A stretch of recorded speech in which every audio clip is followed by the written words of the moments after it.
This is a little video to help us understand how we share our information and our sources when we do research. So, in any subject where you are going to be doing research, whether it's science, history, English, you always need to give credit to your sources. So, it's really important that you identify where that information came from. And this is to avoid plagiarism. So, when you get to college or university, this can actually get you penalties like a 0 on an assignment or even up to kicked out of the program, because you need to always be telling your teacher, your professor, or the person reading your paper where that information came from. So, for example, if I were to tell you, let's go take a look at this one for Alexander the Great. If I were to tell you that Alexander is one of the greatest military minds in history, I have to tell you where I got that info. It's not my idea. I didn't come up with it. Um, so Alexander the Great was an ancient Macedonian ruler and one of history's greatest military minds. So he is known in history as one of the greatest minds. Now, I did research to find that information. He was the king of Macedonia and Persia and established the largest empire in the ancient world had ever seen. So this is info from him from a website, about him from a website. So when I go to put this in my paper, I need to always make sure that I'm telling you where that information came from. And so we do that with what is called in-text citations. And each discipline has its own format of how they do in-text citations. For psychology and some of the social sciences, they use what's called APA. For English, we use what's called MLA, Modern Language Association. For history, they use a specific one called Chicago. So the Chicago Manual of Style. And Owl Purdue is a great website that breaks down how to do it. And you can navigate the website with these panels on the side. So looking at kind of something like what that would look like in different formats, or what it'll look like. So general format, what does that look like in your paper? You want to go and make sure that you've got your citations done properly. And you get all of that information from the website itself. So let's take a look. We'll use this one as the example. But basically, what does this look like in my paper? Well, when I've taken that information from here, so when I talk about something like his birth date, or the fact that his dad was Philip II, or any of the things he accomplished, I want to make sure I'm referencing it in my work. So I might talk about Alexander. I've chosen to talk about Alexander being not so great. So I have my introduction paragraph. Now, this one's only partly done because I've only done one premise. So ideally, I'm going to have 3 body paragraphs, and I'm going to tell you about each of my main ideas in this intro. But just for the purpose of this one, I'm just going to use one just to show you what that should look like. So I'm going to talk about how Alexander's father did most of the work for him. So all of the evidence I used is going to support that point about how Philip did all the work for Alexander. So Philip provided Alexander with a powerful army. And then I have a quote. And this quote comes from my research. During the 24 years of his reign as king of Macedonia, in which he started with the slenderest resources, Philip built his own kingdom up into the greatest power in Europe. So this is a quote, and this is how I've cited it properly. And what I write down here is that info from that website. So that is this one. So on here, from this website, I got information about Philip and how he built up his own kingdom. I don't think I can find you the exact quote on here right this second, because it is quite a big document. But I found that info about how Philip built up a massive kingdom in Europe on his own from here. So I now need to tell you, where did I get that info? And I do that by putting it here. And all of the information can come off this website. So author name, Joshua J. Mark. There we go. I've got it there. I want to make sure I put in Joshua J. Mark.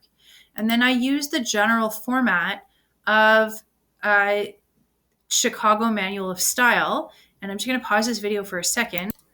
because Mr. Stratton gave us a great example here that has it already laid out for you. So this is what your format should look like for Chicago. So first name, last name, notice the comma, title of the page, name of the website, if there is a publishing organization, publication or revision date, access date, if no other date is available, and URL.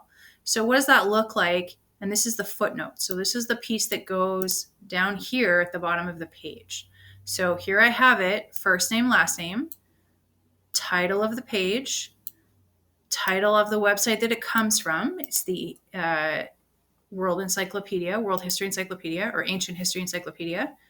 And the date, there's the date that it was written on, published on November 14th, 2013. And there's the URL to get to it. So that is what that format should look like. And I have to do that for every piece of information that I got from another website. Otherwise, that's called plagiarism. And it's not the appropriate format to do research. It's not the appropriate format to give credit to your sources. So every time you do research, you have to say where that info came from. You can't just look it up and type it up and be like, oh, here you go, here's my paper. And that's one of the skills we're trying to build in this course. So I then go on to talk about Philip was the real power who built up the kingdom. And then I have another quote. When Alexander was 13, Philip called on the great philosopher Aristotle to tutor his son.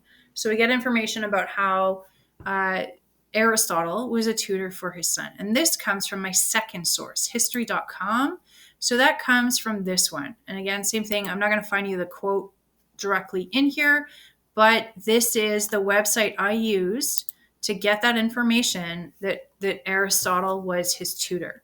And so same thing, I'm going to use that format. Now, I don't have an author for this one, so I'm just going to use history.com editors. So history.com editors, the title is Alexander the Great. It comes from the history website. And the original was written on November 9th, 2009. And then there's the link. So same thing. And notice that these are in the same order that I put them in the document. So if I use this source first, it goes first. And then this source second, it goes second. This one is third, it goes third. But what you also need to do is have a bibliography. And the bibliography always has to go in alphabetical order. So I'm going to have history.com editors. Then I'm going to have Mark Joshua J. And I flip it so that it's last name, then first name. You'll notice up here, Joshua J. Mark, Mark Joshua J. And then this one, I don't have an author, so I have to go with the title of the entry, which doesn't want to load. Oh, the page is not found. Perfect. But the title was Philip II, Facts, Definition, and King of Macedonia. So I go with the article title as opposed to an author name because I don't have it. And so this is you'll notice that the bibliography entry is a little bit different. It goes last name, then first name. The other big difference is that notice that it's a period here as opposed to a comma. So that is your big difference between your footnote and your bibliography entry. You need to have both of them. So your bibliography should have all of the sources that you use in alphabetical order. And then your footnotes should be each time you give me info from a website, you give me the citation of where that info came from. And that's our big kind of goal of when we do the research, we share the information in a format that is common and used by scholars everywhere so that you can share that information. And then I can also double check that you've used good information. So, and this is why I say Wikipedia is a bad site. For some of you, you have permission to use Wikipedia, that's okay. But Wikipedia is not great for having the most accurate information because anybody can edit it. And another thing, if I go to like alexandersblog.com, that's not going to be a great website. So I want to make sure when you guys share your resources, I can go check out what you're using. I can click on this link and it will open the site and I can take a look at it as a teacher and be like, oh yeah, this is a really good website. So that is our quick little tutorial on what your citations should look like. But essentially any piece of information you share that came from your research, you need to tell me where you got it. And you do that using these citations. Let me know if you have any questions, but I'm hoping that helps clarify a little bit of how we do research and citations.